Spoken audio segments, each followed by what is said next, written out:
Hindi mo na pinakawalan yung streak nung sa Abot Kamay na Pangarap.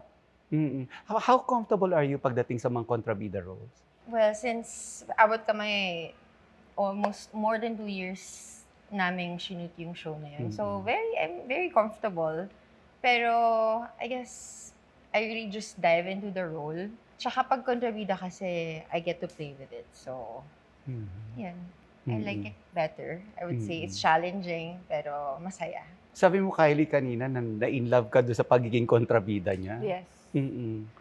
Kasi pag pinapanood ko si Kaizen, hindi ako na-OA yan sa portrayal niya na kontrabida ako, so kailangan lahat malaki, lahat performative. No. Like, pag tinitignan ko siya, I still see the character. It's not acting. It feels very real. So, naapektuhan ako. And that's what I appreciate about her performance. Oo nga. Oo. And totoo din yun. You have more fun when you're kontrabida. And I see that naman. Hindi mo ba namimiss na magka-kontrabida role? Actually, yung last show ko was sort of sa asawa ng asawa ko. So, I did delve into the kontrabida, sort of.